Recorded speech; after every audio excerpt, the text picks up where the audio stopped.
Selamat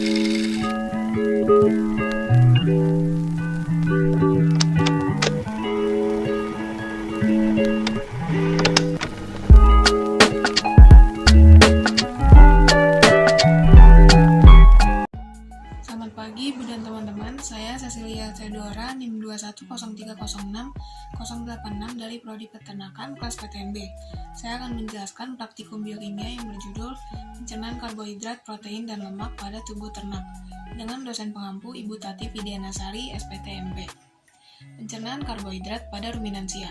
Karbohidrat yang kompleks seperti selulosa, hemiselulosa, pati, dan pektin akan mengalami dua tahap pencernaan, yaitu pencernaan oleh enzim ekstraseluler dan enzim intraseluler mikroba.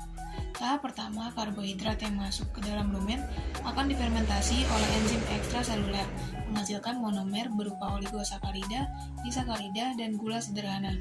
Tahap kedua, monomer akan difermentasi lebih lanjut oleh enzim intraseluler membentuk pirufat melalui lintasan Emden-Meyerhof dan pentosa fosfat. Pirufat adalah produk intermedier yang akan dimetabolisasi menjadi produk akhir berupa asam lemak berantai pendek atau volatile fatty acid, yaitu VFA, yang terdiri dari asam asetat, asam propionat, dan asam butirat, juga sejumlah kecil asam valerat. Pirufat dari proses fermentasi karbohidrat dalam lumen akan dimetabolisasi lebih lanjut menjadi produk-produk seperti produksi asam laktat, pembentukan asetil-CoA, dan produksi VFA dalam lumen. VFA atau asam lemak berantai pendek merupakan produk akhir pemecahan karbohidrat di dalam lumen karena merupakan sumber energi utama yaitu 70% bagi ternak ruminansia. VFA diabsorpsi melalui dinding rumen dan diangkut dalam darah ke hati yang akan diubah menjadi sumber energi lain. Pirufat juga menghasilkan gas berupa karbon dioksida dan metan yang dihasilkan selama fermentasi karbohidrat. Keduanya dibuang melalui dinding lumen atau hilang melalui eruktasi atau sendawa. Pencernaan karbohidrat pada non-ruminansia. Contohnya adalah unggas. Setelah makanan dihaluskan melalui empedal ke lekukan duodenal pada usus halus, maka getah pankreatik dikeluarkan dari pankreas ke dalam lekukan duodenal. Garam empedu alkalis dari hati akan disimpan dalam kantung empedu dan dikeluarkan ke lekukan duodenal. Garam empedu menetralisir keasaman isi usus tersebut. 3 macam enzim pencernaan dikeluarkan ke dalam getah pankreas. Salah satunya adalah amilase yang memecah pati ke dalam disakarida dan gula-gula kompleks. Pada usus halus, sukrase dan enzim-enzim yang memecah gula lain dikeluarkan di daerah ini, lalu menghidrolisis gula ke dalam gula-gula sederhana, terutama glukosa. Metabolisme karbohidrat pada hati. Yang pertama ada glikolisis, yaitu pemecahan glukosa pada tingkat sel. Pada glikolisis, glukosa dipecah secara sistematis menjadi asam pirufat dan energi dalam bentuk NADH dan ATP.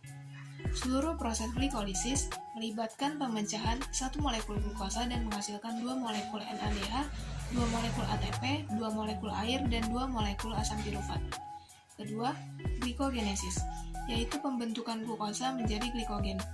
Bila terjadi peningkatan kadar glukosa dalam darah, maka pankreas akan mensekresikan hormon insulin yang akan menstimulasi penyimpanan glukosa dalam bentuk glikogen dalam hati dan otot. Molekul glukosa diubah menjadi glukosa 6-fosfat sebagai pembangun glikogen. Ketiga, HM-Passion atau lintasan pentosa fosfat adalah serangkaian reaksi yang mengkonversi glukosa, di mana gula beratom karbon 6 menjadi gula berkarbon 5 yaitu pentosa. Langkah utama ada fase oksidasi dan fase non-oksidasi. Fase non-oksidasi terdiri dari fase isomerasi dan fase penataan ulang molekul. Keempat, glikogenolisis, yaitu pemecahan molekul glikogen yang menjadi glukosa. Dalam keadaan lapar, gula akan diperoleh dari memecah glikogen dalam hati dan juga otot, yang menjadi glukosa 1-fosfat lalu diubah menjadi glukosa 6-fosfat. Kelima, gluconeogenesis, yaitu sintesis pembentukan glukosa dari bahan non-karbohidrat yang terjadi saat lapar. Bahan baku glukosa dapat dari asam pirufat oksaloasetat, dihidroksiaseton fosfat, asam laktat, beberapa asam amino, dan gliserol. Pencernaan lemak pada non-ruminansia. Dari mulut, proses memecah trigliserida menjadi unit monogliserida yang lebih kecil dibantu enzim lipase. lalu menuju ke lambung. Lipase pankreas dan lipase pada garam empedu disekresikan ke usus halus untuk memecah trigliserida. Enzim lipase pankreas memberi informasi hidrolisis trigliserida menjadi unit asam lemak dan gliserol. Pemecahan trigliserida menjadi asam lemak tunggal pun terjadi. Gliserol dalam monogliserida dan kolesterol menuju ke struktur misel. Asam lemak dan monogliserida akan meninggalkan misel, lalu berdifusi melintasi membran untuk memasuki sel epitel usus. Asam lemak dan monogliserida kemudian kembali menjadi trigliserida. Pada sel epitel, trigliserida dan kolesterol dikemas menjadi partikel kilomikron, lalu melakukan perjalanan melalui aliran darah, memasuki jaringan adiposa dan jaringan lain. Terjadi pengangkutan lemak yang kemudian dicerna. Trigliserida dan kolesterol memerlukan lipoprotein lalu disintesis di hati. Kemudian akan dipecah oleh lipoprotein lipase di permukaan luminal sel endotelial atau sel yang melapisi pembuluh darah di dalam pembuluh darah kecil untuk melepas trigliserida. Trigliserida akan dipecah menjadi asam lemak dan gliserol. Kolesterol yang tersisa kembali mengalir melalui darah ke hati. Pencernaan lemak pada ruminansia. Kandungan lemak dalam hijauan terdiri dari glukolipid, asam linolenat, asam linoleat, dan oleat. Lemak dalam rumen terdapat dalam bentuk terikat dalam fraksi pakan 80,3%, fraksi protozoa 15,6%, dan fraksi bakteri 4,1%. Lemak dalam rumen mengalami proses penting, satu lipolisis, di mana lemak dalam trigliserida yang dihidrolisis oleh bakteri rumen menghasilkan gliserol dan asam lemak serta galaktosa. Gliserol dan galaktosa selanjutnya diubah menjadi VFA khususnya propionat. Dan kedua, biohidrogenasi, yaitu asam lemak tidak jenuh oleat, linoleat, dan linolenat mengalami penjenuhan dengan penambahan H+ dengan hasil akhir asam stearat. Asam lemak hasil hidrolisis yang berantai pendek memiliki kurang dari 12 karbon diserap oleh dinding rumen. Asam lemak rantai panjang masuk ke abomasum dan diserap usus halus. Di usus halus, lemak dihidrolisis menjadi monogliserida dan asam lemak bebas oleh enzim lipase pankreas. Asam lemak rantai pendek kemudian diserap sel mukosa usus. Monogliserida dan asam lemak tak larut membentuk misel untuk melewati dinding usus. Asam lemak yang memiliki lebih dari 14 karbon membentuk triasil gliserol dalam epitelium usus. Triasil gliserol, fosfolipid, dan kolesterol membentuk kilomikron dan masuk ke peredaran darah untuk diedar ke seluruh tubuh. Metabolisme lemak dalam hati. Proses oksidasi asam lemak, yaitu oksidasi beta, menghasilkan asetil-CoA yang masuk ke dalam siklus Krebs. Asam lemak rantai panjang yang memiliki lebih dari 14 karbon dikonversi dengan ATP menjadi asil-CoA. Produk utamanya adalah asetil-CoA, NADH, dan FADH. Proses oksidasi membutuhkan enzim asil-CoA dehidrogenase, enoil-CoA hidratase, 3-hidroksasil-CoA dehidrogenase, dan 3-ketoasil-CoA tiolase. Biosintesis asam lemak. Ada prekursor untuk asam lemak, adalah asetil-CoA, dan terjadi di sitosol sel. Biosintesis kolesterol terjadi di sitosol sel hati. Kolesterol dapat dibuat dari asetil-CoA melalui jalur isoprenoid. Bagian penting selanjutnya adalah siklus Krebs, di mana terjadi tahap persiapan pirufat diubah menjadi asetil-CoA melalui dekarboksilasi oksidasi, dan berlangsunglah siklus Krebs di matriks mitokondria. Pencernaan protein pada non-luminansia.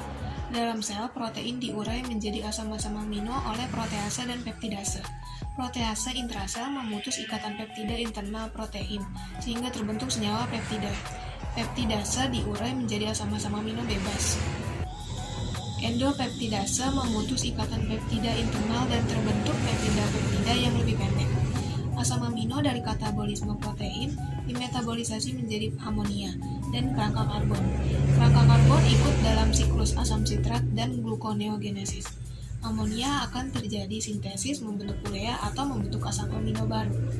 Gugus amino dari asam amino dialihkan alfa-ketoglutamat membentuk glutamat di sitosol. Kelebihan gugus amino di jaringan otot dialihkan ke pirufat. Pirufat menjadi alanin yang dibawa ke mitokondria hepatosit untuk dilepas gugus NH4-nya. Pencernaan protein luminansia. Protein dipecah oleh enzim protease menjadi protease dan peptidase, menjadi asam amino peptida. Protease dan peptidase dipecah oleh peptidase bakteri dan diaminasi hingga dapat amonia untuk pertumbuhan bakteri dalam lumen. Sumber amonia dalam lumen adalah peptida, hasil pemecahan protein, asam amino, dan bahan-bahan sumber nitrogen lain. Urea, asam urat, dan nitrat segera diubah menjadi amonia dalam lumen. Protein dalam pakan yang masuk dalam lumen akan didegradasi dan difermentasi menjadi amonia, asam lemak terbang atau volatil fatty acid, dan CH4. Fermentasi protein dilakukan dengan menghidrolisis pakan, jadi asam amino dan polipeptida menjadi peptida berantai pendek, yang diikuti proses deaminasi untuk membebaskan amonia. Hasil utama degradasi asam amino, VFA dan amonia. Pada proses degradasi protein dalam lumen, protein dipecah mikrobarumen menjadi peptida, asam amino, dan amonia. Metabolisme protein dalam hati.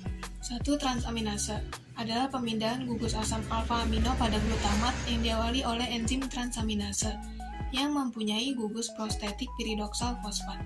Hasilnya adalah asam keto-alfa glutarat mendapat gugus amino menjadi L-glutamat, sedang asam amino yang kehilangan gugus aminonya menjadi suatu asam keto-alfa yang bersesuaian.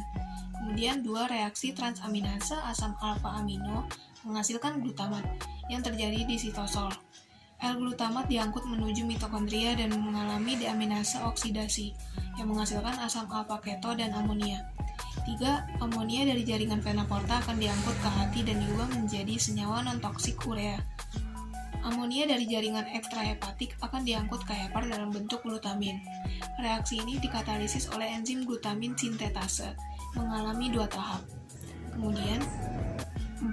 Gugus amino kedua berasal dari aspartat, yang akan berkondensasi dengan gugus ureid dari sitrurin membentuk arginosuksinat. Reaksi tersebut dikatalisis arginosuksinat liase membentuk arginin bebas dan fumarat yang akan menjadi bahan antara dari siklus asam sitrat. Reaksi yang terakhir dan siklus urea adalah terurainya arginin menjadi urea dan ornitin. Hubungan metabolisme karbohidrat, protein, dan lemak dalam tubuh. Hasil metabolisme karbohidrat, protein, dan lemak dalam tubuh akan mengalir ke peredaran darah yang akan disebarkan ke seluruh tubuh. Seperti asetat akan masuk ke hati lalu ke sistem peredaran darah. Butirat diubah menjadi beta-hidroksibutirat lalu masuk ke hati dan ke peredaran darah. NH3 di hati akan menjadi urea. Asam amino di hati menjadi protein lalu menjadi asam amino lagi di peredaran darah.